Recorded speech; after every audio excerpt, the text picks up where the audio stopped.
جب کوئی شخص فوت ہو جائے تو صدمہ تو ہوتا ہے، اس کا تو انکار نہیں ہے، لیکن کچھ لوگ اس طرح سے بین کر رہے ہوتے ہیں، اس طرح سے چیخ و پکار کر رہے ہوتے ہیں کہ ان کی زبان پر ناشکری کے کلمات کیا کفریہ کلمات ہوتے ہیں۔ جوان میت ہو گئی تو خاتون بین کر رہی ہے، ربا تینوں ترس نہ آیا، ربا اس کے چھوٹے چھوٹے بچے تھے تجھے رحم نہ آیا، تو کیا خدا بے رحم ہے؟ آقا کریم علیہ السلام نے ارشاد فرمایا، ذرا سنیے، لیس منا من لطم الخدود وشق الجیوب ودعا بدعوی الجاہلیہ، یا لیس منا من ضرب الخدود وشق الجیوب ودعا بدعوی الجاہلیہ، مختلف کلمات سے یہ حدیث ہے۔ جس نے منہ پر تماچے مارے، گریبان پھاڑا اور جاہلوں جیسی باتیں کی، فرمایا ہمارے ساتھ اس کا کوئی تعلق نہیں ہے۔ صدمہ تو ہوتا ہے، لیکن صدمے میں یوں بے قابو ہو جانا کہ سینہ کو بھی کرنے لگ جاؤ، گریبان نوچو، بال نوچو، تو یہ کسی بھی سنجیدہ اور متین شخص کا طریق نہیں ہوتا۔ اور اسلام سنجیدگی کا درس دیتا ہے، متانت کا سبق پڑھاتا ہے اسلام۔ غم کے اظہار کے 4 طریقے ہیں، دل غم زدہ ہو، آنکھیں اشک بہائیں، زبان سے کچھ کہا جائے اور ہاتھوں سے سر پیٹا جائے، چہرے پہ تماچے مارے جائیں، گریبان نوچا جائے، سینہ کو بھی کی جائے۔ دل کا غم، آنکھوں کا غم، یہ رحمان کی طرف سے ہے۔ زبان کا غم اور ہاتھوں کا غم یہ شیطان کی طرف سے ہے۔ تو دل غم زدہ ہو، آنکھیں اشک بہائیں، شریعت منع نہیں کرتی۔ حضور علیہ السلام کے فرزند حضرت ابراہیم کا جب انتقال ہوا تو آپ کو جب بتایا گیا تو تشریف لائے اور بیٹے کے سرہانے پہ کھڑے ہوئے۔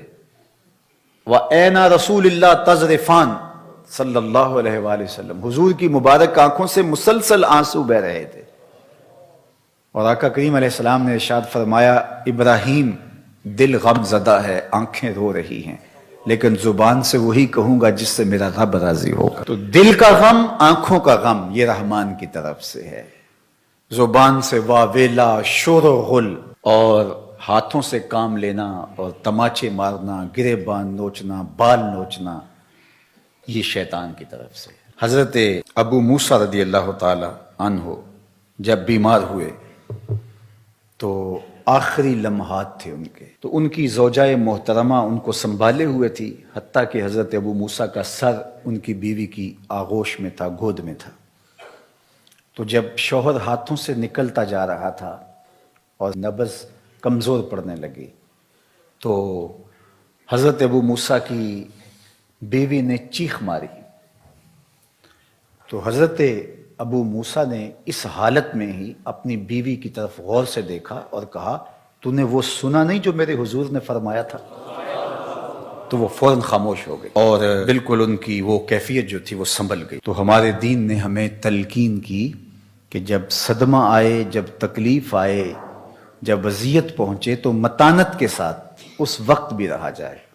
دل غم زدہ ہو، اس پہ اختیار نہیں ہے، آنکھیں اشک بہائیں، اس پہ اختیار نہیں ہے، لیکن زبان واویلا کرے اور کلمات کفریہ اور ناشکری کے کلمات زبان سے سرزد ہوں، اپنے بال نوچیں، سر کے بال کٹوا دیں جس طرح کہ زمانہ جاہلیت میں کیا جاتا تھا، گریبان پھاڑ دیا جائے اور تماچے مارے جائیں، سینہ کوٹا جائے، تو یہ ہمارا دین ہمیں اس سے منع کرتا ہے، اس سے روکتا ہے، اور ایسا کرنے والوں کے لیے اتنی سخت وعید فرمائی کہ وہ ہمارے سے ہے ہی نہیں، اس کا ہمارے سے تعلق ہی نہیں۔ ظفر اسے آدمی نہ جانیے، چاہے جتنا بھی ہو صاحب فہم و ذکا، جسے عیش میں یاد خدا نہ رہی، جسے تیش میں خوف خدا نہ رہا۔ خوشی کا موقع ہو تو پھول نہ جائے کہ شریعت کا اس وقت بھی پاس نہ رہے۔ بیٹے کی شادی ہے، عقیقہ ہے، ولیمہ ہے، کوئی عہدہ منصب مل گیا ہے، الیکشن جیت گیا ہے، تو شریعت کا پاس ہی نہیں ہے۔ جو کچھ ہو رہا ہے،